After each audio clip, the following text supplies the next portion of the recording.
Welcome on This Is the Day on Family TV and Family Radio 316. We are right here. We shall be telling you more about stuff that have been happening both locally and internationally. And I also have stuff to tell you about mental health. So make sure that you are sitting tight because we have great content for you. And some of the things that happened today, there is this issue where Chief Justice Maraga earlier today said that the newly launched online case filing system could collapse due to unavailability of resources to fund its rollout to all court stations in the country. Speaking during the launch of Performance Management and Measurement Understanding Evaluation Report of 2018-2019 at Supreme Court, Maraga said funding challenges have continued to impede judicial requests for modernization in a bid to enhance efficiency and reduce case blockages. The e-filing system, which was launched on July 1st across Nairobi courts seeking to increase efficiency in handling cases. Maraga called upon the chairperson of Legal Affairs and Budgets and Appropriation Committees, that is Kanini Kega and Muturu Kigano, to address the concerns in Parliament through their committees, and the CJ also promised to look into the retirement of judges, saying that the judges should retire in dignity, and stated that judges deserve better packages so as to retire in dignity. And here is what Justice Maraga had to say about it. I raised a few issues with them that we have agreed we are going to discuss. Honorable Uko, you heard this gentleman talking about judges retiring. They don't want to see them on the streets looking haggard. They want them to have the dignity as they move out of their offices. This comes just a day after MPs passed an amendment in the National Assembly where the retirement benefits law that will see retired MPs get 100,000 Kenya shillings monthly pension for life. The amendment is said to not only apply to MPs it's actually only to serve to MPs who have served between 1984 and 2001 and will see their monthly pension rise from the current 33,000. Let's listen in. This bill is very timely, and I want to inform our leader of the majority, get to His Excellency the President, let him send this yesterday. We need this. Our people are suffering. Going to alleviate problems that we've seen our former colleagues are facing. Mr. Speaker, if you look at the age bracket of the members, the former members of Parliament, this bill is targeting, Mr. Speaker, these are people who are in dire need of assistance, Mr. Speaker. Some of them are of old age, Mr. Speaker. They are above 70, 80 years, Mr. Speaker. And some of them, one or two, I attended their burial, Mr. Speaker. They were really in dire need of help, Mr. Speaker, and they were buried as destitutes, Mr. Speaker. But having said, Mr. Speaker, I want to agree with the former majority leader that it may spiral in other parts of the civil service. The House has already made a decision that it's in the best interest to have this bill passed this way. I want to ask you something. Do you think that it's right for these MPs, the retired ones, actually to get this kind of package? Do you think it is right for these MPs to get that kind of package? You can talk to me through my WhatsApp line on 0786 316 316. You can also SMS me on 20316. And moving on, Kenya has recorded 538 new COVID-19 cases from tests carried out in the past 24 hours, bringing the country's caseload to 24,411. While making the announcement this afternoon, Health Chief Administrative Secretary Rashid Aman also revealed that 514 more patients have been discharged after recovering from the disease. This brings total recoveries to so far to 10,444.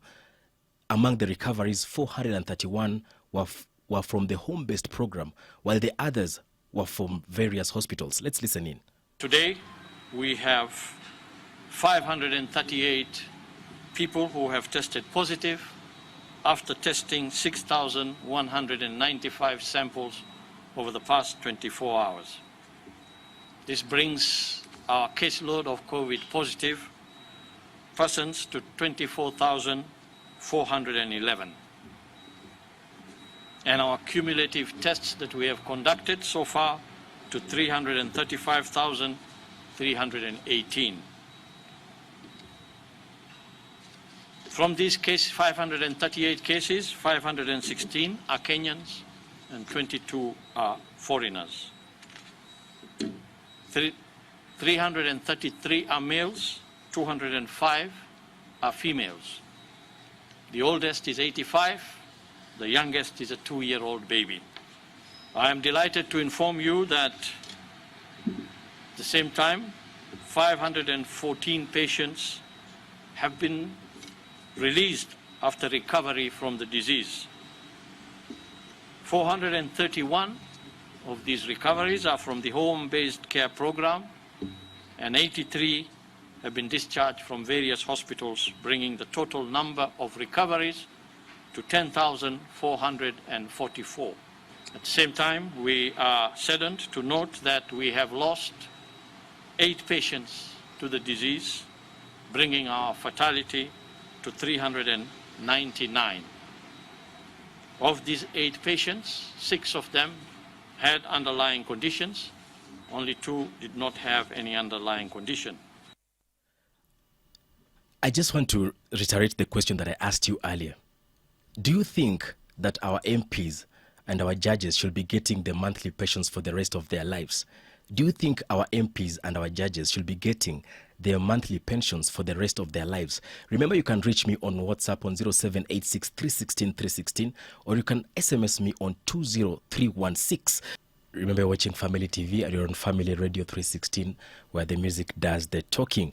Moving on with our stories, governors are still differently sharp. They're actually in a quagmire on how the revenue shall be shared among the counties.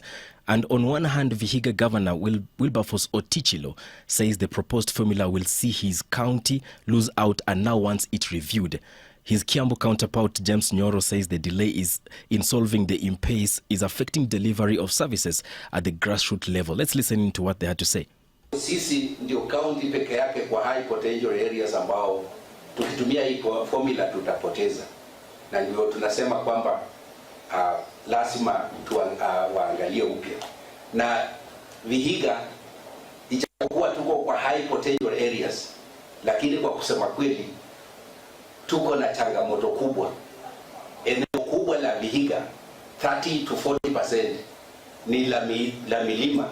Ina maana kwamba sisi tuko marginalized, tuko kama area ya marginalized, lakini in high potential areas. We are praying that God's will should prevail. Tupate hiyo formula tena. Kama sasa tumekaa, we have not even gotten our allocation for June. Sasa tuko August 5. We have not gotten our allocation for June. Tusijui July tutapata namna gani kwa sababu hakuna formula. Watu ndio hawa wamejaa kwa mawodi. Hao watu wanataka PPEs. Zitatoka wapi? Why are we a country that is not sensitive to the things that are going on? These are things that we want to face as a country. Na si mambo ya region moja na ingine. Actually, the senators will be reconvening their sitting on Tuesday to sort out all these issues that have happened when it comes to our governors. And moving on, in Kirinyaga, the National COVID-19 Management Committee, which toured Kirinyaga County to assess the preparedness that Kirinyaga police station was closed after COVID-19 cases among police officers and inmates went up to around 16. Let's listen in. We are not ready at all. Na nimesema hivi, bandara ya watu kunjadiliana na kuweka kidole, MCAs wamepitisha 164 million kupigana na hii COVID. But we are not seeing this money. We need this appropriation bill signed. Bandara ya kusaini hiyo kitu ni kupelekana kotini. Na watu wetu wanaendelea kukufa. Wanaendelea kuungua na hiyo ugonjwa ya corona. This is not right even before the eyes of God. And that's why I'm appealing to His Excellency the President and His Minister Matiang and CS Kagwe to come urgently and make a visit in Kirinyaga. Hata kama watafunga Kirinyaga police station, we don't want this to go to our prisons or other stations. apart from the COVID issues that are happening around in Kirinyaga County, moving on to Pipeline, the residents of Pipeline in Embakasi North constituency are calling on the county government of Nairobi to help them clear the sewages in the area that are not only making their businesses go down, but also making it difficult for them to put their masks on. Their area has been for the longest time facing shortage of water, and as the residents are saying, sanitation for them is a necessity and not a luxury. Customer wanakuja wanakataa hii chakula. Chips yangu wanakataa, wanasema napikia karibu na sewage. Sasa ile tunapika inzi zinatoka hapo inashika chakula. Customer wanakataa. Sasa wale watu wanakaa na hizo chuma, mnawahaya kama 3,000 ama 4,000, wanaisongesha. Inaenda siku 3, siku 4, siku ya 5 tena unaona imeblock tena na imefunga. Kwanza kukinyesha hapa kukalikangi na tuko na watoto. Unapata watoto wanaingia huku ndani. Watoto wameanguka huko ndani. Hata sisi tukifanya kazi, saa zingine huwezi fungua. Tumbo imefura, unasikia maumivu ya tumbo, hata huwezi kula kitu. Kama umevaa hiyo barakoa na hii siwenji inanuka, unasikia hata kupumua ufumui, tumbo imejaa hivi. Na pindi sasa unatoa ndio upate at least angalau upate kahawa fresh. Hata saa zingine unatoroka unaenda mpaka huko unaacha kazi tu bila mtu. Those are residents from Pipeline actually telling us that for them it's just a necessity and not anything else when it comes to matters putting on the mask. And earlier I had a conversation with Beryl Akoth, a clinical psychologist who helped us to dial in on how anger actually affects our lives. And I started by asking her on what is anger. Okay, anger is one of the primary emotions that we experience as human beings. Yes. It's one of the natural emotions that we have. Yes. Yeah. Okay. It basically comes from within. Okay. And as a normal person out here, how can I know that I have anger issues? Since anger is a normal emotion, the only thing that we look for to know if it's an issue or not is how the intensity of the anger. Okay. How many times do you get angry? How angry do you get, and is it proportional to whatever has happened? Because the anger happens after something has happened. Okay. And when we talk about the proportion of anger, is there any kind of quantitative or kind of a measurement to know that now you have surpassed the level of anger, now it's becoming something toxic? Yeah, instantly you will know when something happens. We know there are things that happen that are scary and all that, but there are things that happen that are really small that you could easily just look over, and you realize you're not able to do this over and over. Okay, and there is an article that I read somewhere that anger can actually be beneficial. So I'm trying to. It can. Yes, I just want you to tell me that what are some of the benefits of anger? So anger that comes from within can really motivate you to do a lot for yourself. Yes. Anger is also like measurement for our beliefs. You know, when you strongly believe about something, and somebody comes against it, so it kind of fastens our beliefs towards whatever we believe in. Okay. Okay. And when you talk about the beliefs that we had, because for me, I get it that you have told us it's because maybe the beliefs that you have and then you feel like you have been let down. So is it different from frustrations? Yeah, it's kind of different from frustrations because anger is what shows you what you believe in and what you don't believe in, and fastens the ones that you believe. Frustrations is accompanied with disappointments, so yeah, it's different. Okay, great. And what are some of the ways that someone can try and channel the anger that he or she has in a very beneficial way so that you cannot hurt the people that you love in your life? Yeah, anger management is possible. It does take time, but it's possible. There are tips that you could follow when you realize your anger is getting out of control. Like people say take a hike. That basically means just go out somewhere, leave the situation that you're in at that moment. Yes. You could also choose to be quiet, which is not really for all situations, but for some situations you could actually choose to just be quiet and let the anger pass. Okay. You could choose to channel your anger towards art, music, when you feel you're at the peak. Some people write their best books when they're angry. Oh. Yeah, so there's a lot you can do with anger. But first, be aware of your anger, why you're angry. Is it proportional to what has happened? Okay. Can you explain it? Yeah. Okay. Thank you very much, Beryl. I think that's some really educative stuff that you have told us, because I didn't know that you can even put your anger to go and write like the best books out here, because I really love reading. So I think some of us will find a way of knowing how to channel our anger so that we don't even make the people in our lives to suffer from it. So thanks for your time. We really appreciate, and take care of yourself. Okay. As you have heard, let's learn how to channel our anger. Let's not put our anger on somebody else, because they don't deserve your anger. So at the end of the day, as Beryl Okoth said, just take a hike. Go read a book. Do something constructive where you can put your anger and not affect anyone out there. And I'm still going back to our question that I asked you. Do you think our MPs should be getting their monthly pensions for the rest of their lives? And when I check on my WhatsApp feed, I can see Alice from Machakos telling us that I think they deserve the package as any other civil servant, as long as it is retirement benefits. That is Alice from Machakos. Asante sana Alice. Joseph from Kiserian anasema kwamba citizens will keep suffering because it's time people watch who's working for them during these tough times. So Joseph is telling us because of COVID-19 issues and people are out there going through a lot, it's so unfair for them to get such kind of stipends or such kind of pensions. And Esi Kimenyi, she's saying that if their salaries didn't help them, the 33,000 isn't the 100,000, and the 100,000 won't either help them. The problem with the parliamentarians is selfishness and greed. They don't mind about the livelihood of people languishing in poverty.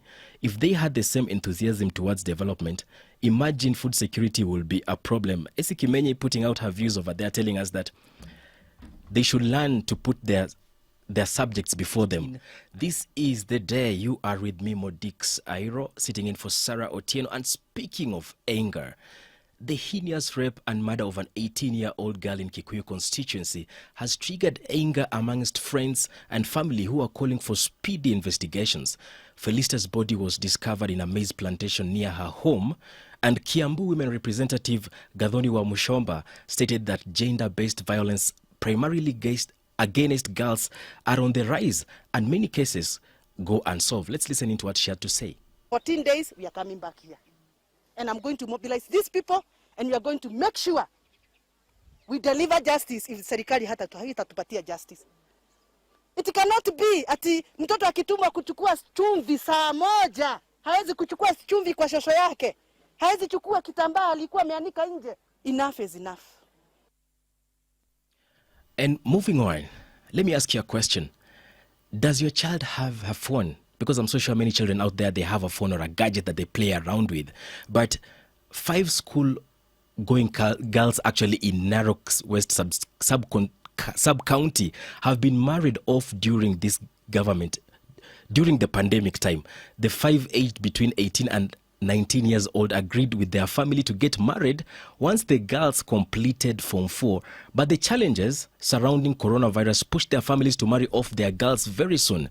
And parents have been accused of laxity during this period and availing phones to schoolgirls who are going around being exposed to predators. And let's listen into what we have to hear about this, the whole story.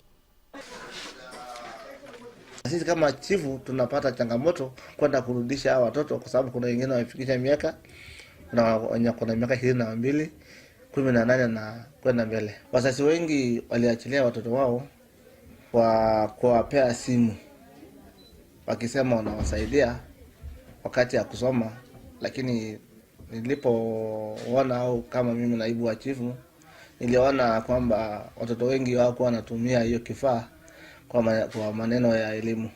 Nimeona kama ni njia ya kufanya usharati. From Narok, let's cross the borders to Zimbabwe, where Zimbabwe's president has labeled the main opposition party terrorist and vowed to continue a crackdown on opponents. Several opposition members and government critics have been arrested in the recent days, and the rights groups allege security forces have carried out illegal abductions. In an address on state television on Tuesday, President Emmerson Mnangagwa described critics as a few bad apples that should be overcome and should be indicated with arrests that will always be continuing around because of such bad few apples. Let's listen in to the president. My administration has faced many hurdles and attacks since its inauguration. These included the divisive politics of some opposition elements, the illegal economic sanctions, cyclones, droughts, and more recently, the deadly COVID-19 pandemic. We will overcome attempts at destabilization of our society by a few rogue Zimbabweans acting in league with foreign detractors. The bad apples that have attempted to divide our people and to weaken our systems will be flushed out. That is the Zimbabwean President Emmerson Mnangagwa talking about the opposition and how he's going to crush them during this whole exercise that he's putting on in his country. It is 6 months to go until Uganda presidential election and campaign rallies. So they have been banned because of the coronavirus pandemic. And the Electoral Commission has urged candidates to use media instead to get the message to the voters. But the opposition says that they don't have fair access to the country's broadcasters. Robert Kiyambu, popularly known as Bobi Wine, a presidential candidate in the country, now says that the military is now being used to prevent him from selling his agenda to the people. Let's listen in. We cannot meet, we cannot go on radio stations. The last time I was supposed to go on a radio station, the military surrounded the radio station, beat up people and started arresting and harassing them.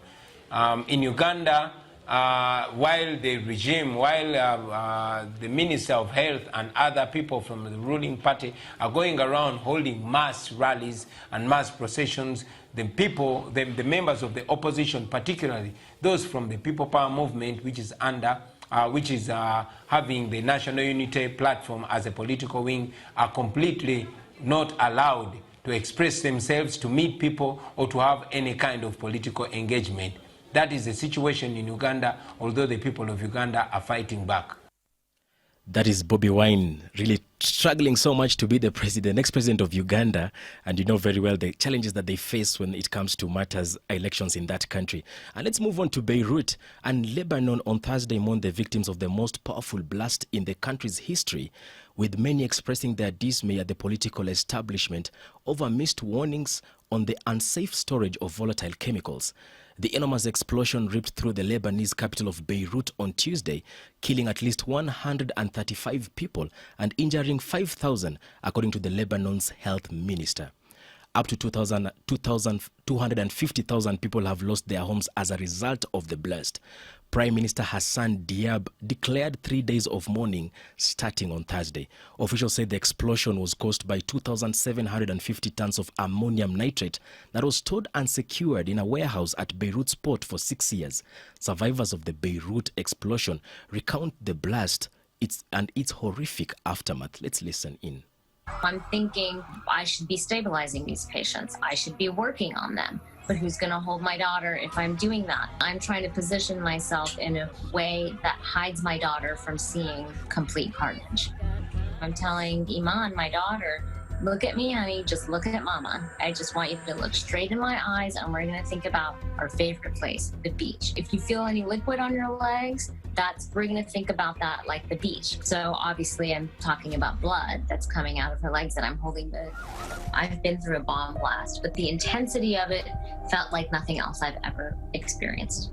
It was almost as if there was an earthquake and a bomb explode all at once. And I was terrified. Seeing the blood on the staircase, seeing how injured my neighbors were was quite distressing, but we needed to get out of there. I'm thinking. And my heart goes out to the people of Beirut. Let's pray for them, because that was a very, very horrific incident that happened in Beirut. But right about now, I think it's my time for me to go.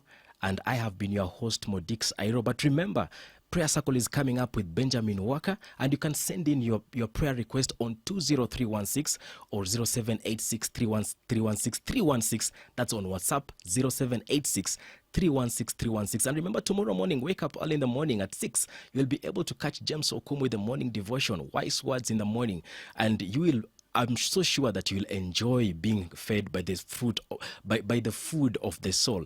But right about now, I just have to leave you. Same time, same place. We shall see each other tomorrow. Thank you very much. For this and more of our shows, log on to www.familymediaonline.com to enjoy a wide variety of programs, from current affairs to testimonials and features, pastoral and inspirational shows, kids entertainment, and so much more. Also stream live on www.familymedia.tv.